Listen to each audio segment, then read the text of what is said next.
meeting bi li ko waral mooy ñaawlu boom bi nga xam ne boom nañ ko suñu xarit Bassirou suñu xarit Serigne Fallou Sène te di ñaan justice yoon mu def liggéeyam ba affaire bi leer nañ ba bu mu mel comme affaire Bassirou Faye wala affaire Balla Gaye ñu ngi leen di informer également que si bi ñuy jàmmarloog ak GMI suñu ay xarit dañoo gaañu métti am na si koo xam ne bët bi sax gisatul ñenn ñi seen tànk dafa damm ñenn ñi seen sexe bi ñu ngi lay ñaan état bi mu jël en charge étudiants yooyu yëpp nga xam ne dañoo gaañu te di ko wax tam ni ñu ngi préparé benn document boo xam ne plateforme revendicative lañ koy woowee te duñ ci wax ak keneen ku nekkul njiitum réew mi kese parce que moom kese moo mën a saafara suñu ay jafe-jafe loolu la ñu yaakaar et ñu ngi leen informer itam étudiants yi ñu ngi ñaxtu à ce que ñu xoolaat les réformes de l'enseignement supérieur saytu ko xool lan moo ci baax ak lan moo ci baaxul et UCAD mu ngi naan loolu lépp nañ ko def le plus rapidement possible ndaxte moom ma nga sa xeex bi ba pare décrété nañu grève bu amul app mais ku ñu woo ñu waxtaan ak moom mais président la ñu bëgg a waxtaanal pour tegal ko suñu ay jafe-jafe UCAD nag jël na yoonu boppam ci combat parce que UCAD mooy université mère UCAD moo yor 90% des étudiants et UCAD aussi ñu ngi demander que Mary Teuw soit démis de ses fonctions donc loolu mooy li nga xam ne moo waral li tax ñu woote toogaayu ñaxtu bi te tey la ñu def jàmm suba kenn xamut lii am. marche boobu mënaguñ laa wax ndax dañ ci bokk duñ ci bokk parce que man dañ maa jox kàddu rek ngoon dinañu réunir pour xool ndax nañ ci bokk wala duñ ci bokk mais li leer ba leer mooy UCAD mu ngi jël combat bi comme ni mu ko sentiree parce que mën nañ ko te dañ ko def. fii moom boo fi duggee franchement da ngay yërëm étudiants yi sax en quelque sorte parce que te fii temple de savoir la quoi. dañu waroon am des conditions yu ñu permettre ñuy mën a jàng parce que biir bu vide sac bu amul dara mënut a taxaw bay jàng donc nañ ñu jàppale loo xamante ni suñu droit la quoi suñuy bourse suñu droit la donc balaa ñu ci jot le 20 wala c'est dafa déplorable vraiment c'est pas normal c'est pas juste quoi te en plus ñu rey Bassirou comment dirais-je Fallou Sène récemment même pas 30 minutes ñu lancé bourse yi donc ce qui veut dire que ni ñoom yor nañ ko mais pourquoi étudiants yi di si topp bay dee pour ñu leen di jox seen bourse ce qui leur revient de droit li c'est des insultes quoi. ñi ngi ñaan mu saafara mbir yi saafara bi nag ñun dinañ ko doxee ci côté négociation ñi ngi négocier ci kaw tey bés bi nga xam ne moom la ñu def dajale. tey xeexuñu xuloowuñu saagawuñu waxuñu wax ju ñaaw mais dañuy wone sunu mettit wone que ni am nañ naqar di ñaan nag mu jàppale ñu si sunu ministre bii nga xam ne mu jóge fi waaw soxlawuñu ko fii voilà na dem étudiants yëpp loolu lañ wax je parle au nom de tous les étudiants donc na dégager waaw parce que ragaluñ ñeme nañ ko affronter lépp lu mu andi parce que voilà gis ngeen ni mu demee fan yi si jàll fan yi nekk si ginnaaw gis ngeen ni mu demee woon donc nag on est prêt hein président nag calmer situation bi ci kaw mu dégager ñu monsieur le ministre Mary Teuw Niane et qu'on met sur un plateau d'or les têtes de nos fameux dirigeants qui sont responsables de tout ceci vraiment c'est ce que nous attendons de cette journée tu vois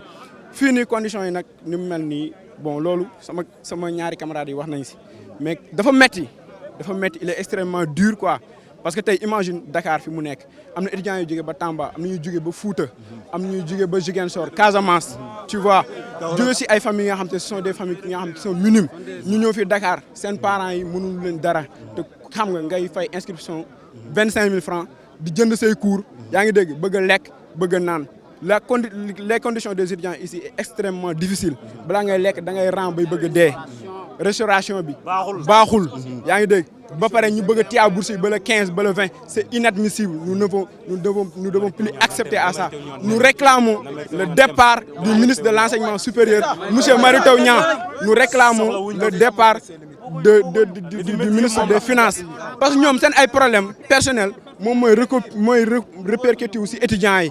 loolu duñ ko accepter ñi am seen ay problème personnel ñun étudiants yi ñu si biir conséquents yi nous réclamons à ce qu'on respecte les étudiants ici au Sénégal. Sénégal depuis ça fait très longtemps lii mi ngi si commencé bëri daal ay mooru étudiants sans cesse Balla Gaye la woon Bassirou Faye tey jii Fallou Sène suba mën na nekk man mi étudiant dañoo bëgg nag que ça cesse une bonne fois pour toutes on en a marre franchement dafa doy.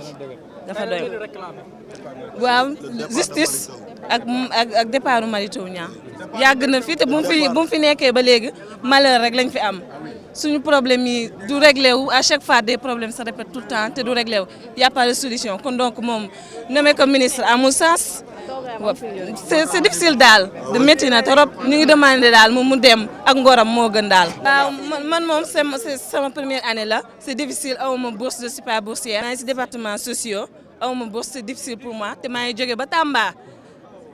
des fois sax day métti pour nga ñëw fii jàng def cours. mais Macky Sall xam na li étudiants yi doon dund ndax étudiant la woon démb maa ngi suivre il a beaucoup galéré dans les couloirs de l'université rang na fii def nañ njënte tubaab ba sonn kon xam na li xew xam na li ñuy dund il faut que nag lii dañ Sénégal bu fekkee ni avancement Sénégal ci études ci enseignement lañ ko yaakaar mais nañu mettre dans des très bonnes conditions mais ñun dofuñu étudiant bu am bac am nga droit am bourse ñun dofuñu suñu bourse yi nii dagg di ko def seen poste ak di ko passer seen doom yi ñuy tukki nan ko bàyyi loolu nan ko bàyyi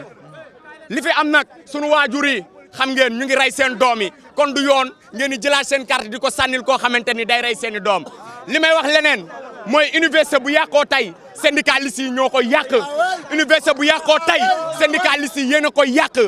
yéenay jël néegi di ci tëdd yéenay tëdd ci couloir yi du si sax bàyyoo leen ko ak ñun mais quel est le problème étudiant lan wax waxuñu syndicaliste étudiant lan wax waxuñu syndicaliste ku nga xamante ni nag li la miti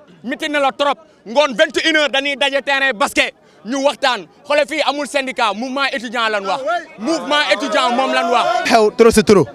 mouvement bi may wax sama mbokku étudiants yi ne wax bu ne dinañ ko dégg ñun ku mu neex nga dem fu la neex nga encaisse nga def la neex kooku sa affaire la mais l'essentiel li ñu tax a jóg loo xam ne kenn mënu ko dindi xeex bi nit mënu ko arrêté en tant que étudiant amuñ ci lu dëgër loo xamante ne dafa am changement ci suñu condition de vie ñu yëg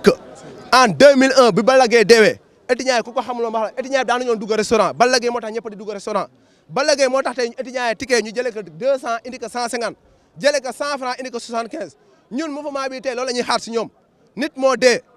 tey nit ki dee tey pour mu noppaleku parce que li mu doon xeex intérêt étudiant ma ko taxoon jóg li ñuy laaj président Macky Sall parce que lépp moom la moom mooy définir la politique de la nation étudiants yi dañ bokk ci réew mi mënoo jël suñu alal di ko dugal feneen te ñun étudiants yi doo def li ñu war a soxla tey li ñuy laaj tey que si soit fait mooy li njëkk ki ka rey ñu fexe ba trouver le coupable mu paye pour ça l'autre chose Mary Teuw Niane ak Abdoulaye Amadou Ba il paraît état yi par nañ bu yàgg moom ministre des finances mu war ko exécuter toog fa tey suba naan ay liquidation la ak ay engagement kërëb ba tey ba lii am xew ba mu xewee à la minute qui suit la fay le ministre de l'enseignement supérieur mu responsable fi ñu ko cité le volet du social c'est pas pour rien au niveau du CROUS tey bu ngeen de tubaab amee pourquoi le CROUS n'a pas laissé aux gens de se restaurer su paree mu fay ko au niveau du social le budget pour ça le CROUS n'ont pas vocation de faire des bénéfices xaalis pour loolu la le recteur moom mi dugal foofu des gens sans défense mu dugal leen biir université bi loolu ñoo xam ne xeexuñu su ma déggee ministre des forces des armées naan il y a eu 18 morts au niveau de cette kii mais c'est de l'ignorance comme si nous étions en guerre des gens sans défense nga ñu naan fee am na ay 18 blessés ñun à notre côté y avait pas d'armes comme si c'est ça nous aussi on va trouver des armes comme eux bu nekkee parce que ñoom dañuy xool la proportionnalité des armes n'était pas kon amuñu fa lieu pour xool s'il y avait défense ou pas li xew na ba pare li ñuy laaj le président de la République Macky Sall moo la ñuy interpeller l'amélioration des conditions de vie des étudiants dañuy laaj bourse yi nañ ko yokk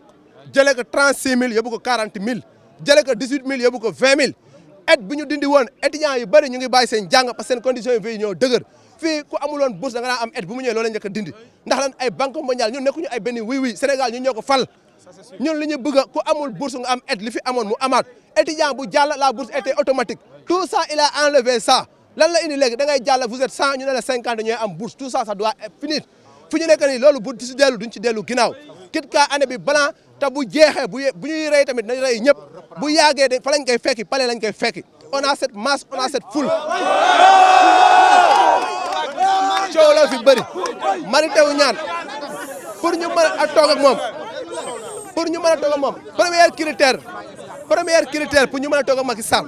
balaa dara di xew pour ñu toog ak moom mooy mu wàccee Mary Teuw Niane ak le ministre des finances Amadou Ba loolu mooy première wax bi su ñuy réglé loolu ba pare ñu doog a xool moom en personne lan la ñuy def ak moom teg suñu plateforme revendicative la ñu soxla étudiant bi ku ne mën nga wax fu la neexee képp kuy étudiant am nga la liste bu la neexee ku yor sa carte fu la neexee nga wax mais li ñu bëgg képp kuy waxal li nga xamante ne moom mooy loolu la ñu soxla loo xam ne képp ku ko dégg mënu la si di nit ki bañ la ñun foo mënti far yooyu yitaluñu koo mënti rencontré yooyu yitaluñu mais li ñuy yital mooy li combat bi buñ ci jógee na am yëg-yëg bu rëy si biir étudiants yi étudiant bi ne bu ne foo nekk te bu ñu yokkee bourse intérêt étudiant yëpp la bu ñu ko defaree ñu ko defaral ñeneen impôt demee ñaata lañ triplé seen salaire ay jabaru député ñaata lañ yokk ci seen salaire ambassadeur ñaata lañ yokk ci seen salaire est-ce que ñooñu gën ay jabaru ambassadeur loolu la ñuy wax ne mënatul continuer trop c'est trop ñun étudiants yi dañ bokk si course bi su nekkee président Macky Sall xamul loolu nag ñu ngi koy xaar parrainage bi récemment amul luñ ci deful mu xam ñun ci la mu jànge condition il nous a déçu ak arène nationale ñaata milliards lañ fa yàq loolu xajuloon ci université bi léegi ak le terre tout ça ñun ñu accepté que ba tey nag yegg si nañ ba fi ñu waxee ne fii nii actuellement fi ñu yegg si nii c'est le point de non retour mënatuñu dellu ginnaaw dañuy foncer dem dafa mën a régler le problème des étudiants année bi sauvé ni ñuy jàng ñun jàng lañ bëgg moo ñu fi indi Mary Teuw Niane ak ñoo démission c'est forcé su ko defulee amul ku dem négocier ñu négocier loowuñu la ku dem wax loowuñu la balaa dara mouvement bi kenn moomu ko képp kuy étudiant am nga sañ-sañu ñëw wax ci loolu mooy dëgg léegi nag suñu problème bii képp ku ko réglé wul amul kenn ku ko mën a jaay chaque jour ko jëfee dinañ wàccal suñu bopp chaque jour ko jëfee dañu xeexal suñu bopp su ko neexee ko tous les jours na ñëw rey benn ñaar ñun duñu arrêté loolu mooy li nga xam moom moo ñu tax a jóg di wax ne aussi suñu plateforme moom naka dégg bu baax balaa mu ñuy recevoir mu jéem ci xalaatagum balaa ñu fay ñëw lu mu ci mën naka def su ko defulee nag ñu ngi taxaw di xaar seetaan